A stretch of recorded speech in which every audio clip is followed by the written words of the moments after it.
안녕하세요. 저는 성남에서 작은 디저트 카페를 운영하는 35살 여자입니다. 내년 봄 결혼을 앞두고 있어서 그런지 마음이 요즘 참 싱숭생숭한데요. 결혼 앞둔 사람은 누구나 그렇겠지만 불안과 기대가 섞인 묘한 그런 기분을 요즘 들어 부쩍 많이 느끼고 있어요. 미리 말씀드리자면 사실 저는 초혼이 아닙니다. 처음 결혼했던 사람과는 결혼해서 2년도 못 살고 헤어졌어요. 헤어진 이유는 전 남편에게 있었고요. 헤어지고 나면 전 남편 놈을 다시는 볼 일 없을 줄 알고 애써 생각 안 하고 살았는데 최근에 하도 황당한 일을 당한 게 있어서 이렇게 제 사연도 한번 보내봅니다. 결혼할 때는 수많은 영상 매체 속 외도나 이혼 이야기는 남의 얘기인 줄만 알았습니다. 제가 그 인간하고 끝내고 나서 가장 힘들었던 건 인간에게 배신당한 것에 대한 분노와 더불어 내가 당한 만큼 갚아주지 못했다는 분함이었습니다. 이놈의 법이 뭔지 우리나라 법은 약자의 편이 아니더라고요. 저를 속인 두 연놈에게 뺨따기 한 번 못 때린 것도 열받고 주변에 알리면 명예훼손이라기에 얼굴 못 들고 다니게 하지 못한 것도 열받더군요.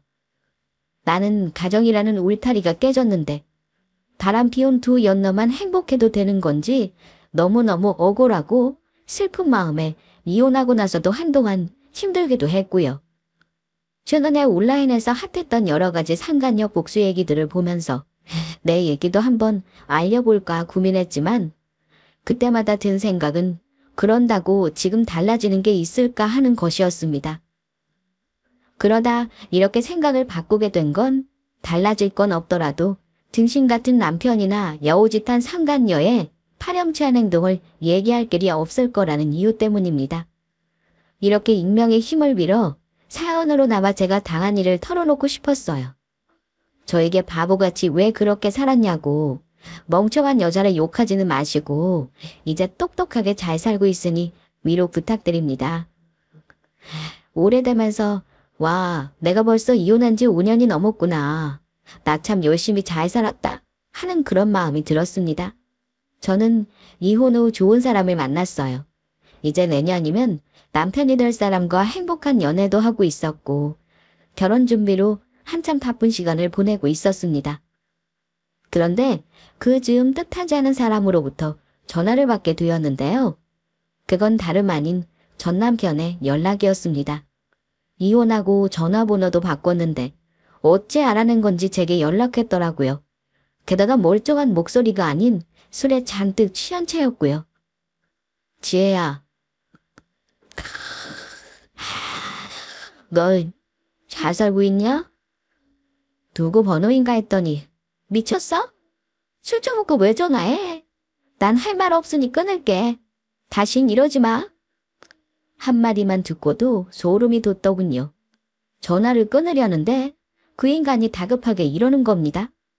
제발 끊지 말아봐. 지혜야, 나 벌 받나 보다. 우리 부모님 다 돌아가시고 사업도 다 망했어. 나 이제 어떻게 살지? 그 말 듣는 순간 이혼하기 직전까지 자기 아들 편들던 시부모 얼굴이 떠오르면서 그 인간 말대로 인과응보인가 보다 하는 생각이 드는 겁니다. 저는 이미 원망과 미움도 없던 때라 더 이상 할 말이 없더군요. 그래서 다시는 연락하지 말라고 단호하게 일침을 놓고 전화를 끊어버렸습니다. 그때까지만 해도 몰랐죠. 이미 이혼까지 한 남보다 못한 그 인간이 저에게 무슨 짓을 할지 말입니다.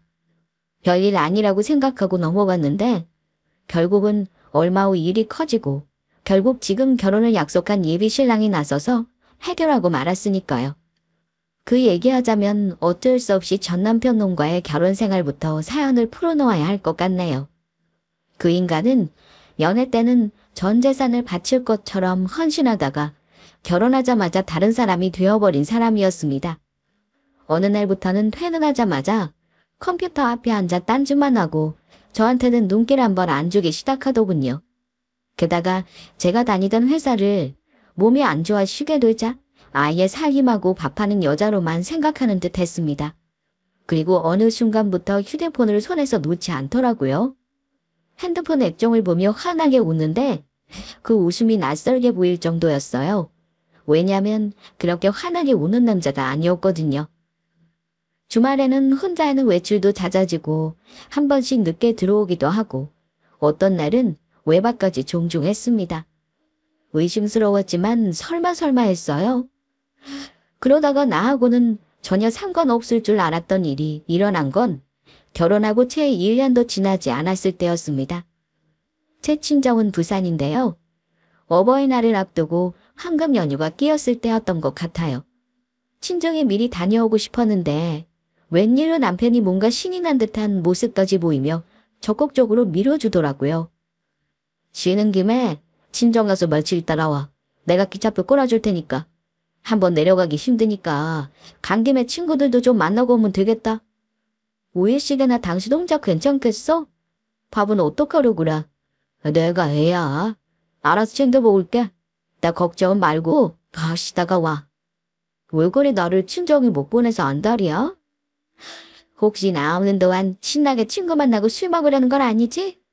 내가 그러겠냐? 지금 밤낮없이 돈 버느라 친구 만날 시간도 없어.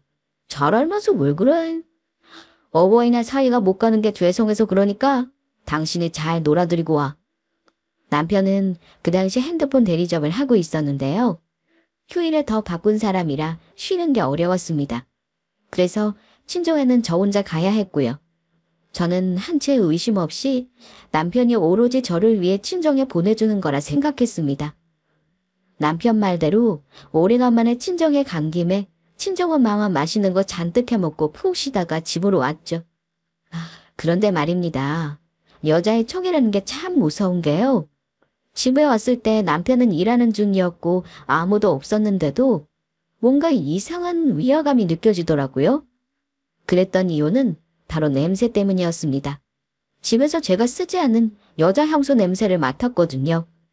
아시겠지만 향수 냄새는 환기를 한다고 다 없어지는 게 아닙니다. 특히 섬유의 벤 냄새는 더욱 그렇죠. 이상한 기분이 들었는데 안방에 들어가서 침대를 본 순간 이상한 느낌은 확신으로 바뀌었습니다. 침대 시트에 남아있는 머리카락과 더 짙게 배인 향수 냄새를 확인하고 그때부턴 남편을 의심하기 시작했습니다. 설마 와이프를 친정 보내놓고 집으로 여자를 끌어들였을까 몇 번이고 생각했지만 그간 남편의 행실을 돌이켜보면 그러지 못할 것도 없겠다 싶었습니다. 게다가 남편은 결혼 전에도 연락하는 여사친들 때문에 저를 속상하게 한 적이 몇 번 있었던지라 더 의심이 갔죠. 그때 이후로 남편 행동을 유심히 관찰했던 저는 생각보다 빨리 외도의 사실을 알아낼 수 있었습니다. 어느 날 밤에 늦게 집에 들어온 남편이 씻으러 들어간 사이 남편 폰으로 계속 전화가 온 일이 있었습니다. 한 번은 그냥 받지 않았는데 계속 전화가 오길래 급한 일인가 싶어 제가 전화를 대신 받았습니다. 그런데 제가 여보세요 라는 말을 끝내기도 전에 상대방의 오빠 하는 말이 들리는 겁니다. 제가 황당해서 누구냐고 물었죠. 누군데 지금 이 시간에 남의 남편에게 전화를 하나요? 너무 예의 없는 거 아니에요? 그랬더니 당황하지도 않고 상대방이 이러더라고요. 제가 누군지 왜 궁금해요? 그리고 지금 이 시간이 뭐 어때서요? 아직 12시도 안 되었거든요. 그럼 무슨 일인지 저한테 말씀하세요. 제가 전해드릴게요. 일 때문에 전화한 거라 제가 다시 연락드린다고만 해주세요. 이런 상황이라면 전화한 사람이 당황하는 게 정상 아닌가요? 오히려 제가 다 당황스럽더군요.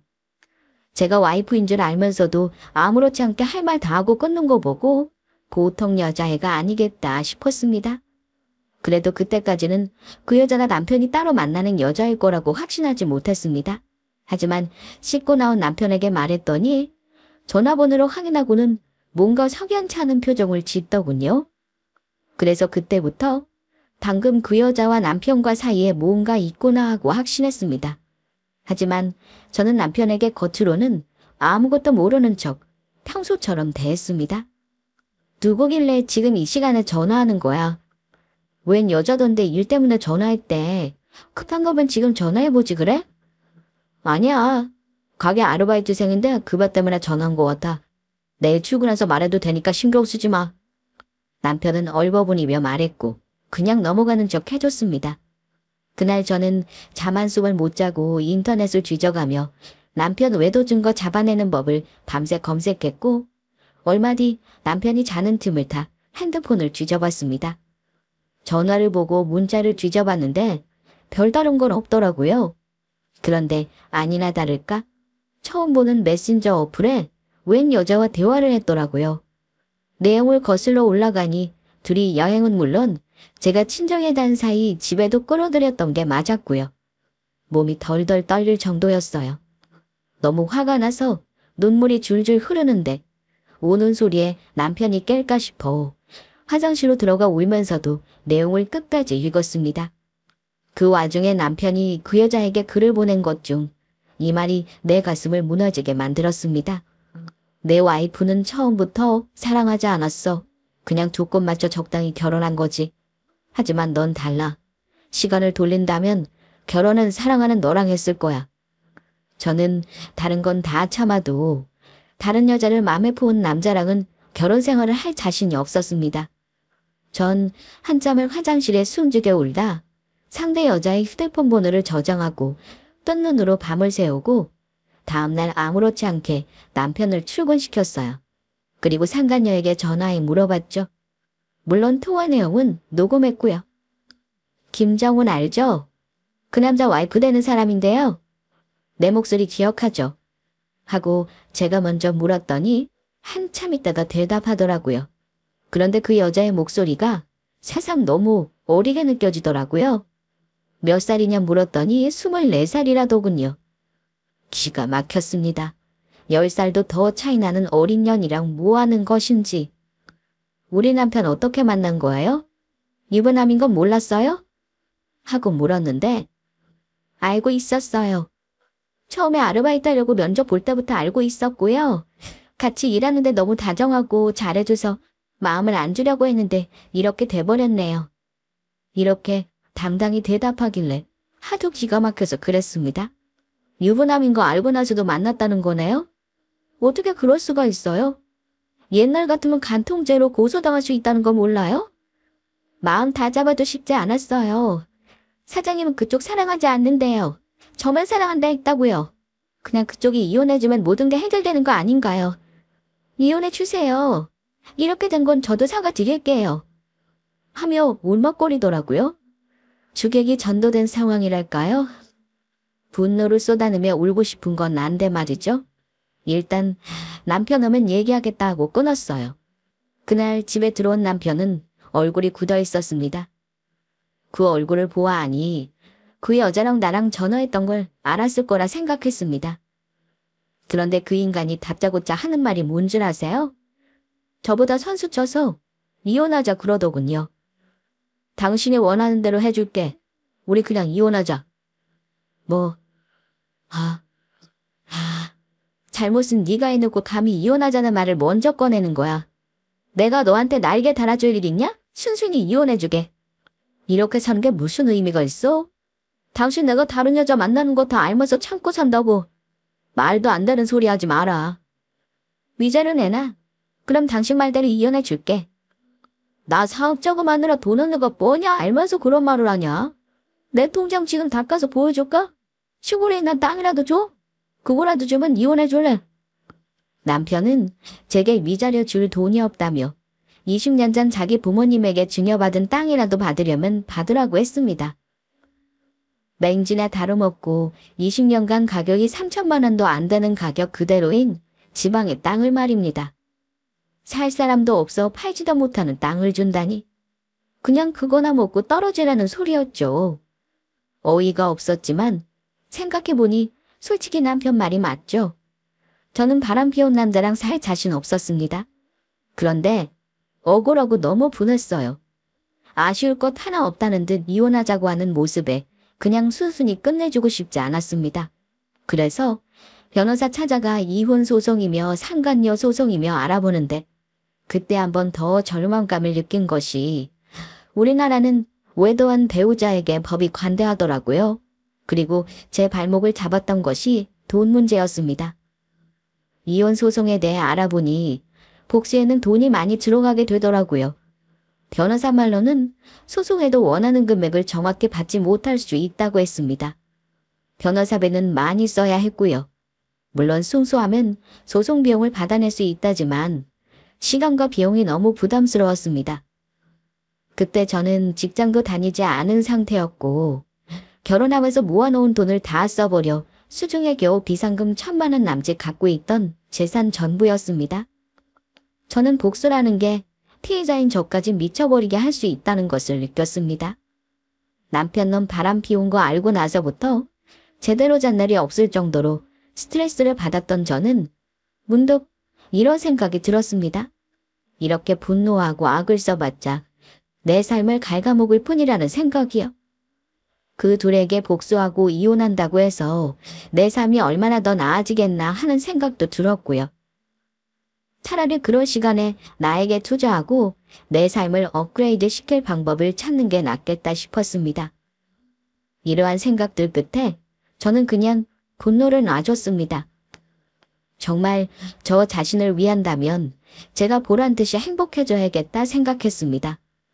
진정한 복수는 내가 전 남편이 없어도 잘 사는 모습을 보여주는 거라는 결심을 했죠.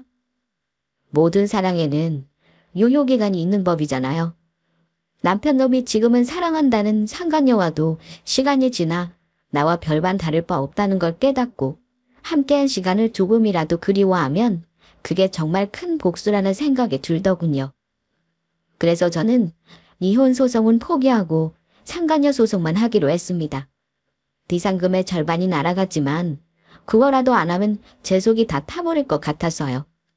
남편이 모아놓은 돈이 많이 없다는 것도 알고 있었기 때문에 저는 남편이 말을 꺼냈던 시골 땅을 받기로 했습니다. 저는 그렇게 남편과 2년도 채우지 못한 결혼 생활을 끝냈습니다. 합의 이혼했고 아이가 없어서 이혼은 굉장히 빨랐어요. 불행 중 다행이라면 제가 결혼할 때 보탠 돈과 집에 들어간 보증금 깔끔히 정리했고 위자료 대신 남편 시골 땅 등기 이전하는 걸로 마무리 지었다는 거네요. 상간녀 소송은 1년 5개월 만에 끝냈는데 제가 승소하자마자 위자료 1,000만 원 상간녀로부터 칼같이 입금받았네요. 누가 보면 여자가 더 손해본 이혼이라 할 수도 있겠지만요. 그 당시 저에겐 최선이었습니다. 이혼하고 나서 한동안은 멍하게 지냈던 것 같아요. 친정집인 부산으로 다시 내려가 부모님과 한동안 같이 살았습니다. 제 부모님은 딱히 별 말씀 없으셨고요.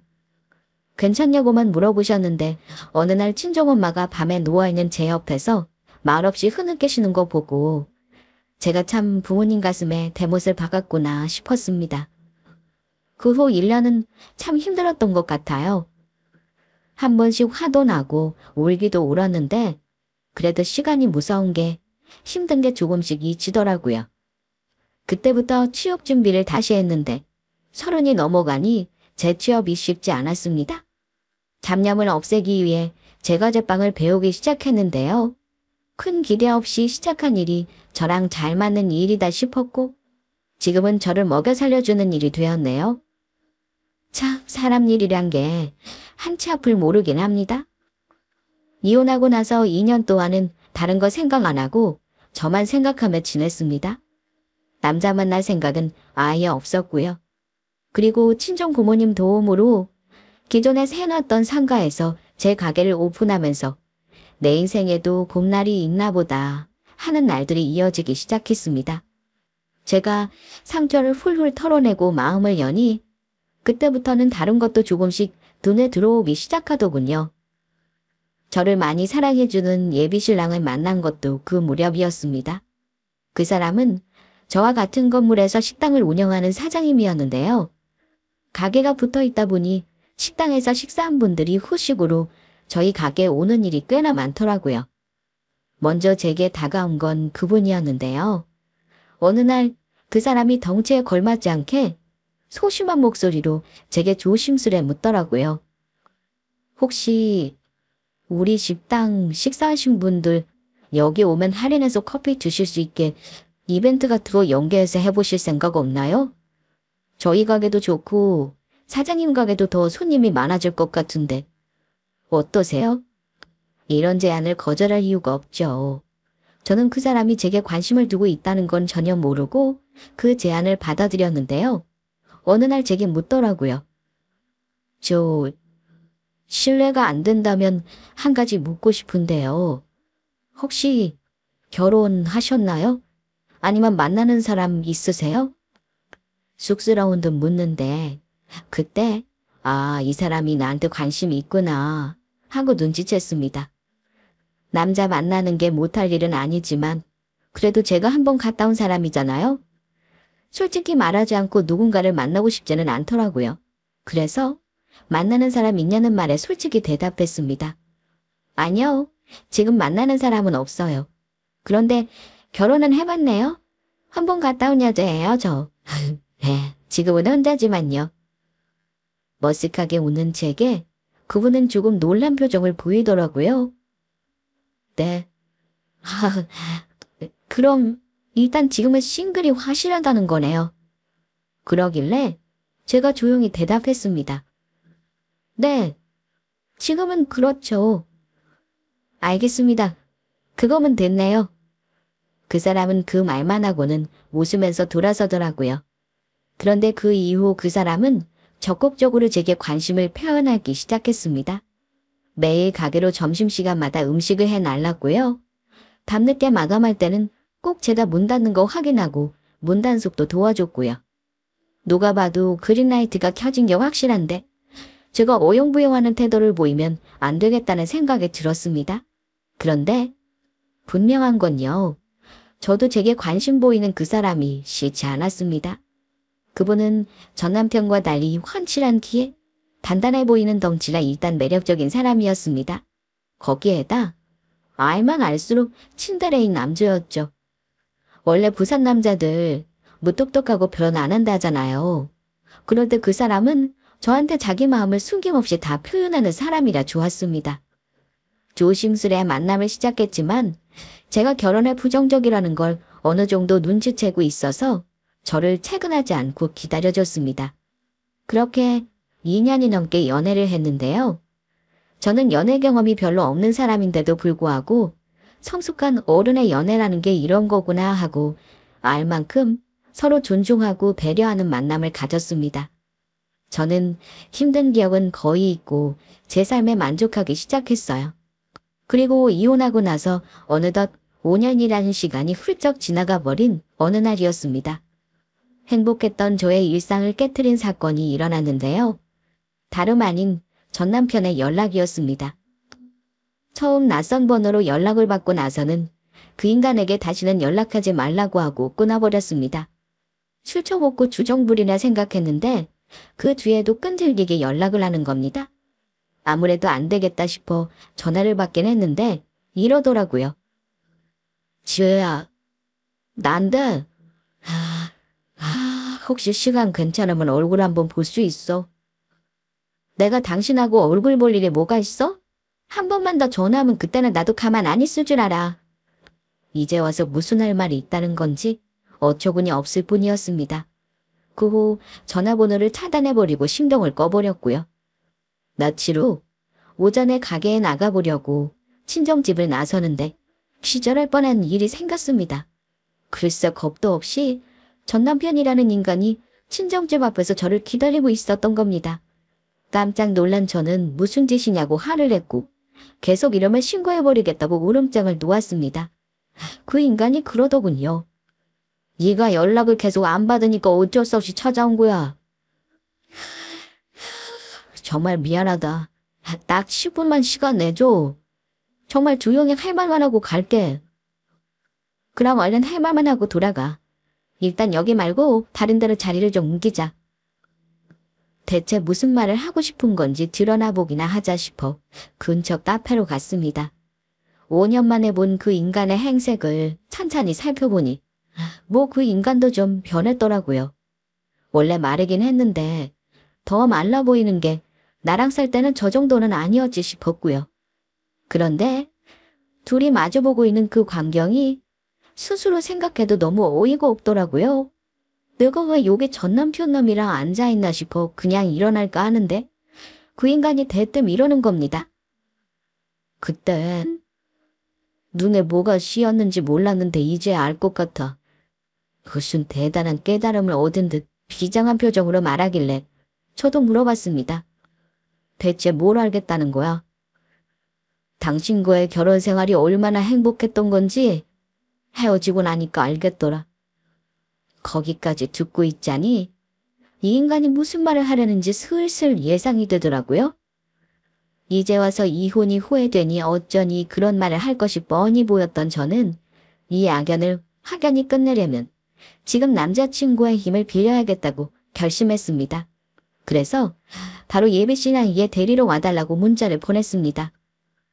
지혜야, 나 이혼하고 나서 부모님 차례로 돌아가시고 가족들은 다 나한테 등 돌려버리더라. 친구들도 하나같이 나 피하더라고.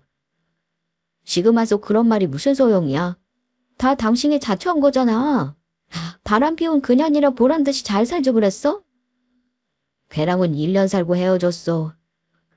처음에는 잘 맞는 줄 알았는데 나이 차이가 워낙 많지 않냐.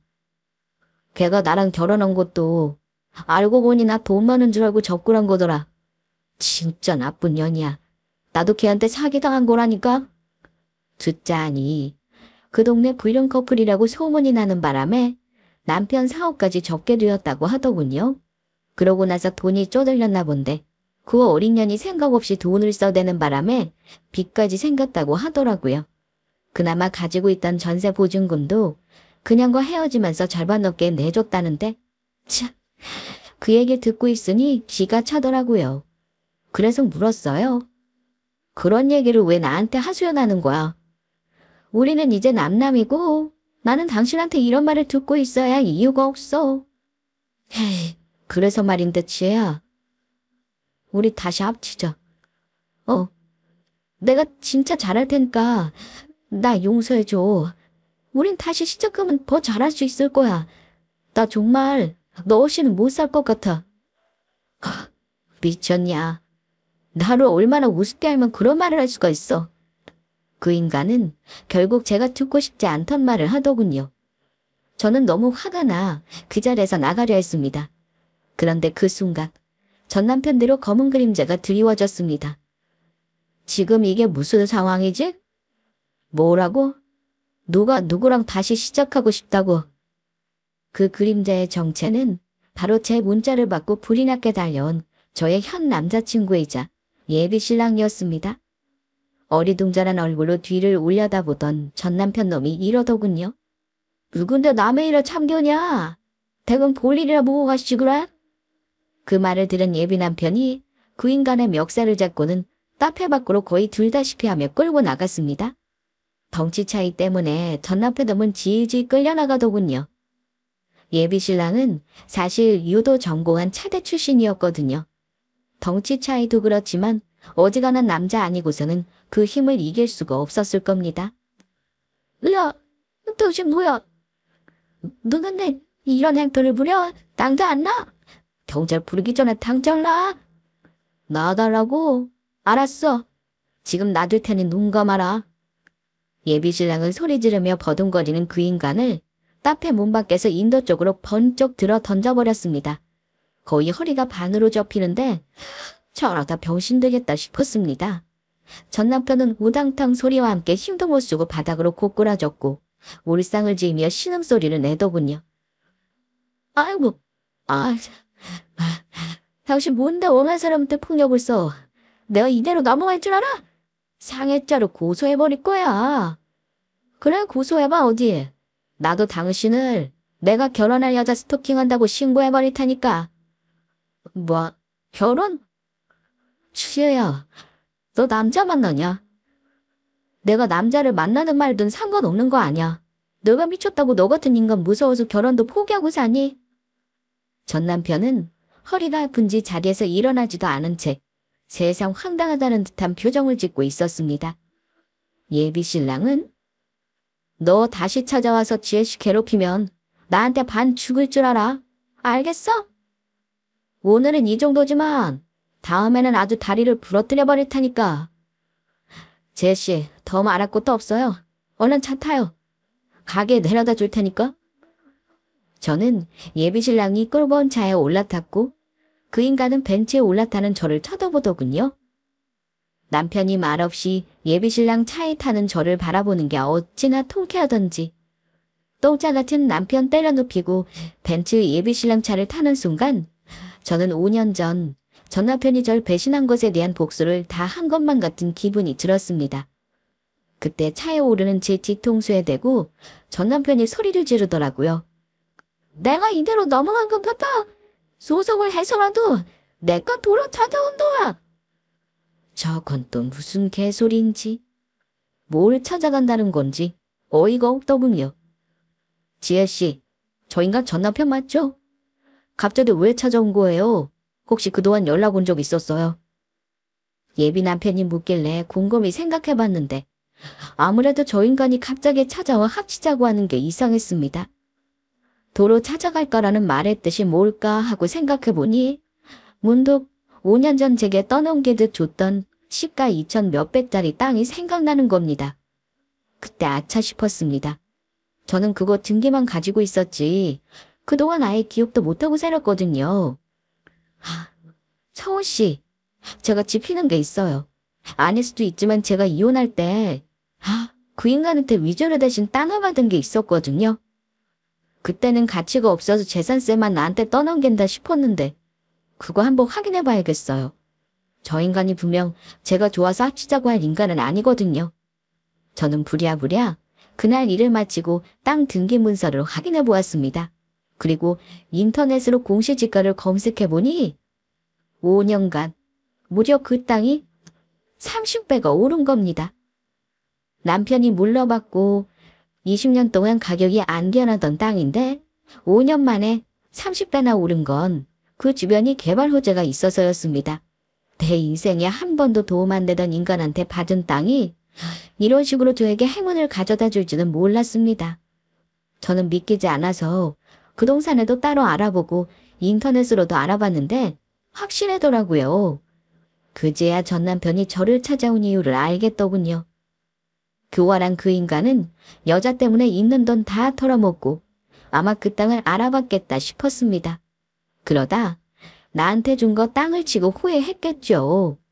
나름 머리 굴리다가 생각한 것이 아마 저한테 굽히고 빌어서 다시 합치고 나면 자기 걸로 만들려고 했던 것 같습니다.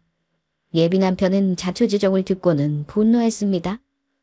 그 인간 내 눈에 한 번만 더 나타나면 내가 감옥 가는 한이 있어도 반 죽여놔야겠네요. 지혜씨 위험하니까 당분간 나랑 출퇴근 같이 해요. 저도 그 사람 아니었으면 땅이 이렇게 오른 것도 몰랐겠어요. 이혼할 때 어떻게든 팔려고 했는데 살려는 사람도 없었던 땅이거든요. 그 이후 거짓말처럼 전 남편 놈은 연락이 없었고 찾아오는 일도 없었습니다. 그런데 엉뚱하게도 2달 후 저희 집으로 소장이 하나 날라왔습니다. 어처구니 없게도 원고는 전 남편이었고 증여재산 취소를 청구하는 소송이었습니다. 소장을 받아보고 나서야 내 생각이 맞았구나 확실히 알겠더라고요. 전 남편은 역시나 이혼 직전 제게 증여한 그 땅을 욕심낸 거였습니다. 예비 남편이 허리 반 접어준 걸로 그냥 넘어가려 했는데 이젠 제가 그냥 못 넘어가겠더라고요. 그래서 바로 소장 들고 변호사 사무실 찾아가 상담했습니다. 제 사정을 듣더니 변호사 사무실에서는 황당하다고 하더라고요. 이건 1심이고 뭐고 바로 기각될걸요? 법적으로 고객님이 그 땅 받은 거 아무런 문제 없어요. 전 남편이 착수구만 받으려는 양아치 변호사한테 당했어. 소송 대행해드릴 수는 있지만 저희 쪽에서도 돈 안 되는 사건이네요. 답변서 접수해봤자 이건 조정도 안 나옵니다. 남편분 건 그냥 기각이에요, 기각. 종종 빚이 많으면 배우자한테 재산 증여하고 위장이 이혼하는 경우가 있긴 하거든요. 그런데 고객님은 그런 경우에 해당하는 것도 아니고요. 걱정 안 하셔도 됩니다. 제가 증여받은 재산은 이미 위자료 명목으로 받은 땅이고 법적으로 증여 과정에서 아무런 문제가 없었습니다. 저는 남편의 소장에 최대한 자세한 답변서를 제출했습니다. 결과는 변호사 말이 맞더라고요. 전 남편이 야심차게 제기한 소송은 1심에서 이유 없음으로 지각되고 말았습니다. 결과를 확인하는데 웃음만 나오더라고요. 아마 전 남편은 울고 있었겠죠. 불쌍한 척했는데 실패했으니 법의 이름이라도 빌어 빼앗고 싶었을 텐데 그마저 뜻대로 안 돼서 얼마나 열이 받겠어요? 안 봐도 뻔했습니다. 그래도 제가 결혼할 사람에게 당한 게 있어 함부로 찾아오지 않을 거라 생각했습니다. 제 예상대로 그 인간은 다시 찾아오지는 않았는데요. 소송 이후 저한테 전화를 한번 하기는 했습니다. 처음 보는 번호라 무신고 받았는데 그 인간이더라고요. 거의 다 죽어가는 듯한 목소리로 한다는 말이 이랬습니다. 지혜야, 나 정말 살기 힘들어서 그래. 다는 안 줘도 되니까 그 땅 팔면 나 현금으로 1억 정도만 떼줄 수 없어? 지금 그게 몇 배가 올랐는지 알지? 그래도 너 내 덕에 그 땅 차지한 거잖아. 예정을 봐서라도 나한테 그 정도는 해줄 수 있는 거다 너. 시럽같이 소리하네. 나한테 준 땅 도로 빼앗겠다고 소송까지 한 인간이 할 말은 아닌 것 같은데. 당신 그 땅 가져가려고 소송까지 할 줄은 몰랐다. 진짜 설마 했어. 그거 당신이 나한테 죄책감 덜자고 죄값 대신 준 땅인 거 혹시 잊었어? 계속 이러면 나도 당한 만큼 똑같이 해줄 거야. 당신 내 애인 저번에 봤지? 이번엔 당신 다리 부러뜨리겠다고 벼르고 있어. 전화로 이러지 말고 아예 와서 말하지 그래. 지혜야 제발. 나 한 번만 봐주라. 나도 사기꾼년 만나서 인생 망했잖아. 나 그걸로 죄값 치른 거야. 내 인생은 이혼한 다음에 모든 게 엉망이 됐어. 나는 이런 걸 바란 게 아니었어. 지혜야. 나 너무 후회해. 다시 합치자고도 안 할 테니 제발 부탁인데. 그 땅 팔아서 나 좀 도와주라. 도와달라고 눈물로 호소하는데 인간이 어디까지 찌질할 수 있는지 정말 찌질함의 막판을 그날 봤네요. 인과응보라고 하죠. 언제는 나를 사랑하지 않는다며 자기가 사랑하는 어린 여자와 살겠다고 나에게 비웃고준 인간이 결국은 잘 살지도 또 행복하지도 못하고 전 마누라한테 하소연하며 울고 있는 꼴이라니. 저는 이제 확실히 끝내야겠다 싶어 매몰차게 말했습니다. 당신은 나를 이혼녀로 만들었고 몇 년이라는 시간을 낭비하게 만들었잖아. 그런 사람 앞에서 지금 어린애처럼 징징대는 게 말이 된다 생각해. 당신이 다 자초한 일이니까 이 악물고 버텨라. 다시 한번 말하지만 당신에게는 10원 한 장 줄 생각 없어. 나한테 다시는 연락하지 마. 앞으로 당신 얼굴 볼 일 없길 바래. 내 말이 끝나자마자 마침 옆에 있던 예비 남편이 전화기를 빼앗아서 소리를 질렀습니다. 야, 이 미친 새끼야. 너 내 여자한테 다시는 연락하지 말랬지? 진짜 내 손에 죽고 싶냐? 아니지. 아예 지금 결판 내자. 내가 너 있는 대로 갈게. 주소 찍어라. 지금 당장 가게. 몇 분 동안 실랑이가 이어지고 통화를 마친 예비 남편이 그러더군요. 이제 그놈 연락 못할 거예요. 내가 살다 저렇게 찌질하고 못난 인간은 또 처음이네. 혹시 또 연락 오면 그때는 진짜 경찰의 힘을 빌려야지 벌써 없네요. 미안해요. 저 때문에 별꼴 다 보고 정말 제가 창피하네요. 그런 말 말아요. 이런 거 제가 아니면 누가 해결해 주겠어요?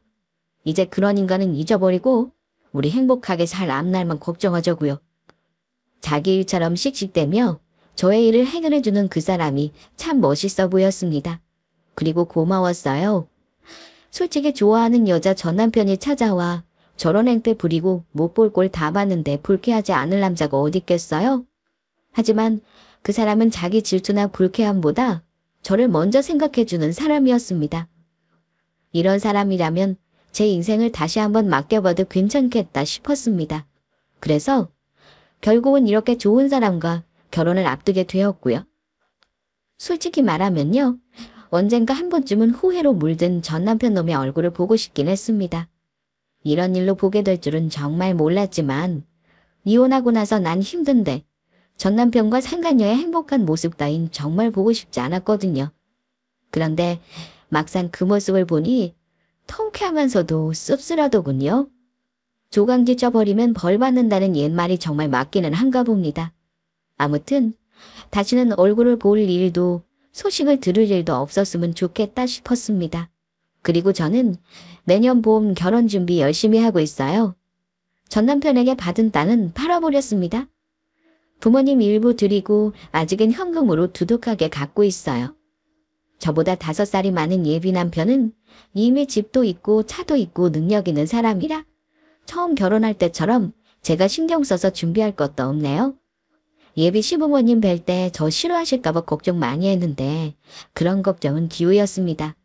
고음 같은 아들을 노총각 면하게 해줘서 고맙다고 얼마나 좋아하시던지 이런 사람과 가족의 인연을 맺으려고 이렇게 돌아왔나 싶어요. 저는 이제 지난 일은 다 묻어두고 행복하게 살려고 합니다. 살다 보면 좋은 일만 있지는 않겠지만 앞으로 내 인생에 이보다 더 나쁜 일은 이제 없을 듯 싶기도 합니다. 제 사연은 여기까지 들려드리겠습니다. 다들 재미있게 들어주셨나요? 앞으로 잘 살라고 축복의 말씀 한마디 부탁드릴게요. 큰 힘이 될 것 같습니다. 한절기에 다들 건강 조심하시기 바랍니다. 긴 시간 동안 들어주셔서 감사합니다.